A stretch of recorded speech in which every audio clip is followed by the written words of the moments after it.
पिछले 10 सालों में सरकार की नीतियों के कारण गरीब और गरीब हुआ और अमीर हुआ है, यानी गरीबों और अमीरों के बीच फासला बढ़ गया है। सारे देश की संपत्ति को चंद अमीरों के हाथ में दे दिया गया है। ये हमारे संविधान की मंशा और समतावादी समाज के लक्ष्य के खिलाफ है। जो बजट SC/ST को मिलता है, मेरे दाएं तरफ जो साथी बैठे उनको बुरा लगेगा।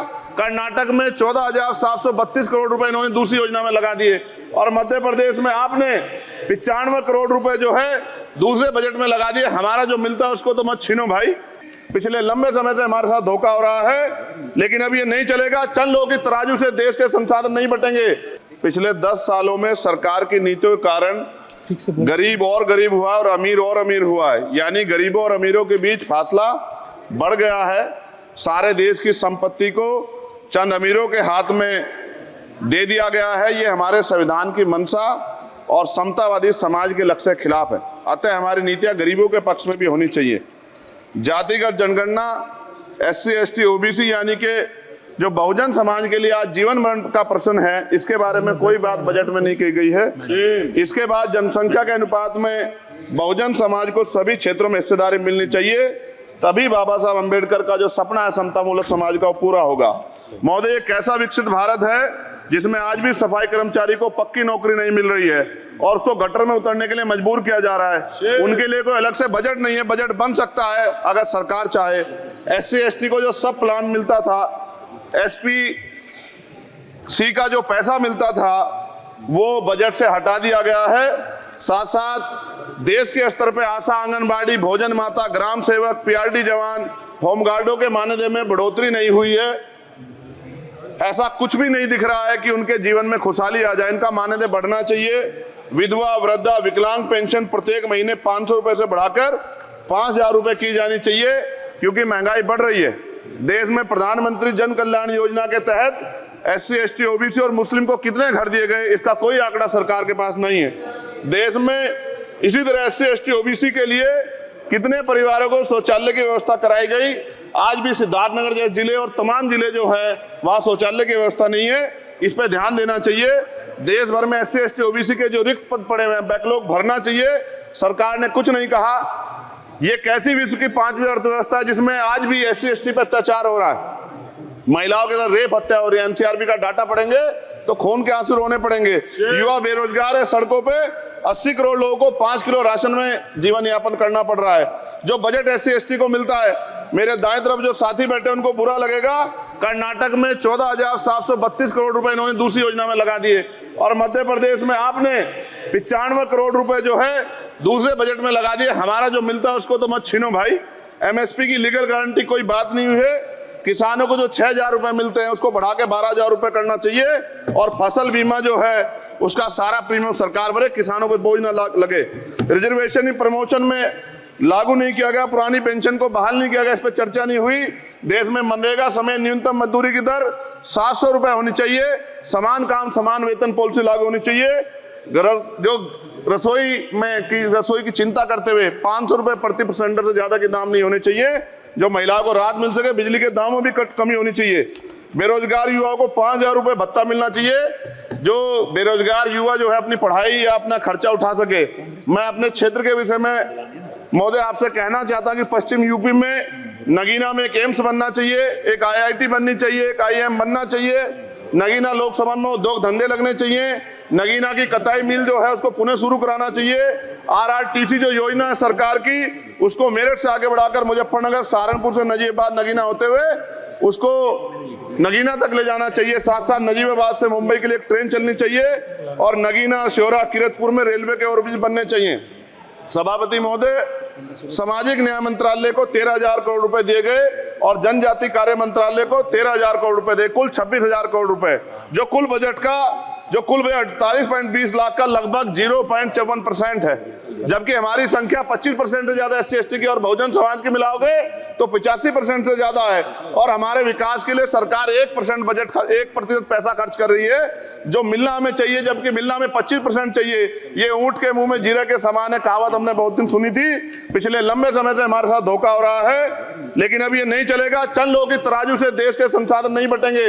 इस देश का बहुजन समाज बर्दाश्त नहीं करेगा। संसाधन का बंटवारा संख्या के आधार पे होगा। माननीय काशीराम साहब नारा लगाए थे, ना तो वोट हमारा राज तुम्हारा चलेगा, और आज हम कह रहे हैं ना ही वोट हमारा और नोट तुम्हारा चलेगा। इस बात का भी ध्यान जो है सरकारों को देना पड़ेगा।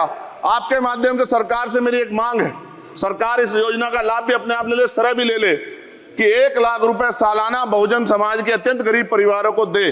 10 लाख करोड़ रुपए खर्च होंगे, लेकिन इस 1 लाख रुपए की योजना से एक झटके से एक परिवार गरीबी की रेखा से ऊपर आएगा और इनके बच्चों को कुपोषण खत्म होगा, अच्छी शिक्षा मिलेगी, महिलाओं को सम्मानजनक जीवन मिलेगा और इससे वास्तव में सबका साथ सबका विकास का नारा सार्थक होगा। पिछले 10 सालों में सरकार की नीतियों के कारण गरीब और गरीब हुआ और अमीर हुआ है, यानी गरीबों और अमीरों के बीच फासला बढ़ गया है। सारे देश की संपत्ति को चंद अमीरों के हाथ में दे दिया गया है। ये हमारे संविधान की मंशा और समतावादी समाज के लक्ष्य के खिलाफ है। अतः हमारी नीतियां गरीबों के पक्ष में भी होनी चाहिए।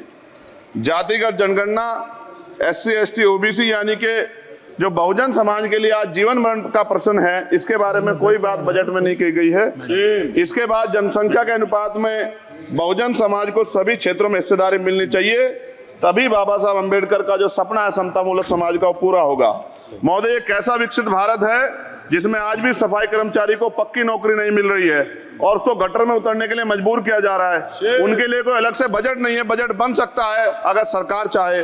SC ST को जो सब प्लान मिलता था, SPC का जो पैसा मिलता था, वो बजट से हटा दिया गया है। साथ साथ देश के स्तर पे आशा, आंगनबाड़ी, भोजन माता, ग्राम सेवक, PRD जवान, होमगार्डों के मानदेय में बढ़ोतरी नहीं हुई है।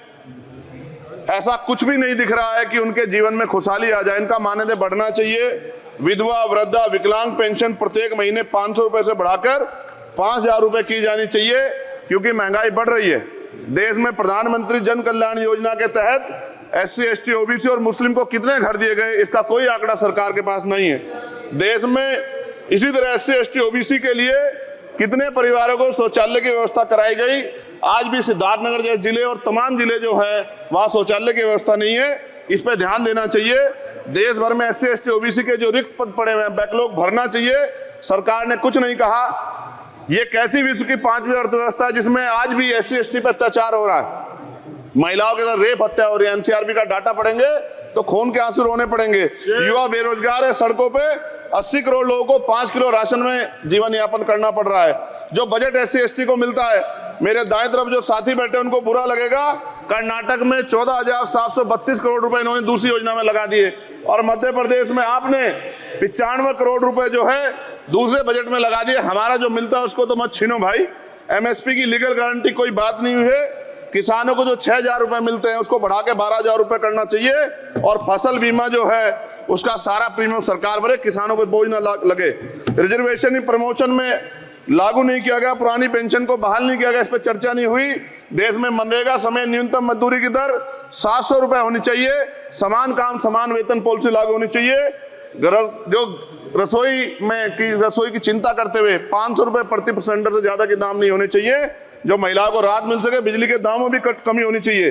बेरोजगार युवाओं को 5,000 रुपए भत्ता मिलना चाहिए, जो बेरोजगार युवा जो है अपनी पढ़ाई या अपना खर्चा उठा सके। मैं अपने क्षेत्र के विषय में महोदय आपसे कहना चाहता हूं कि पश्चिम यूपी में नगीना में एक एम्स बनना चाहिए, एक IIT बननी चाहिए, एक IIM बनना चाहिए। नगीना लोकसभा में उद्योग धंधे लगने चाहिए। नगीना की कताई मिल जो है उसको पुनः शुरू कराना चाहिए। RRTC जो योजना है सरकार की, उसको मेरठ से आगे बढ़ाकर मुजफ्फरनगर, सहारनपुर से नजीबाबाद नगीना होते हुए उसको नगीना तक ले जाना चाहिए। साथ साथ नजीबाबाद से मुंबई के लिए एक ट्रेन चलनी चाहिए और नगीना, श्योरा, किरतपुर में रेलवे के ओवरब्रिज बनने चाहिए। सभापति महोदय, सामाजिक न्याय मंत्रालय को 13,000 करोड़ रुपए दिए गए और जनजाति कार्य मंत्रालय को 13,000 करोड़ रुपए दिए, कुल 26,000 करोड़ रुपए, जो कुल बजट 48.20 लाख का लगभग 0.54% है। जबकि हमारी संख्या 25% से ज्यादा SC ST की और बहुजन समाज की मिलाओगे तो 85% से ज्यादा है। और हमारे विकास के लिए सरकार 1% बजट 1% पैसा खर्च कर रही है, जो मिलना हमें चाहिए, जबकि मिलना हमें 25% चाहिए। ये ऊंट के मुंह में जीरे के समान है, कहावत हमने बहुत दिन सुनी थी। पिछले लंबे समय से हमारे साथ धोखा हो रहा है, लेकिन अब ये नहीं चलेगा। चंद लोगों की तराजू से देश के संसाधन नहीं बटेंगे। इस देश का बहुजन समाज बर्दाश्त नहीं करेगा। संसाधन का बंटवारा संख्या के आधार पे होगा। मान्यवर काशीराम साहब नारा लगाए थे, ना तो वोट हमारा राज तुम्हारा चलेगा, और आज हम कह रहे हैं ना ही वोट हमारा और नोट तुम्हारा चलेगा। इस बात का भी ध्यान जो है सरकारों को देना पड़ेगा। आपके माध्यम से सरकार से मेरी एक मांग है, सरकार इस योजना का लाभ भी अपने आप ले ले, सरह भी ले ले कि 1 लाख रुपए सालाना बहुजन समाज के अत्यंत गरीब परिवारों को दे। 10 लाख करोड़ रुपए खर्च होंगे, लेकिन इस 1 लाख रुपए की योजना से एक झटके से एक परिवार गरीबी की रेखा से ऊपर आएगा और इनके बच्चों को कुपोषण खत्म होगा, अच्छी शिक्षा मिलेगी, महिलाओं को सम्मानजनक जीवन मिलेगा और इससे वास्तव में सबका साथ सबका विकास का नारा सार्थक होगा।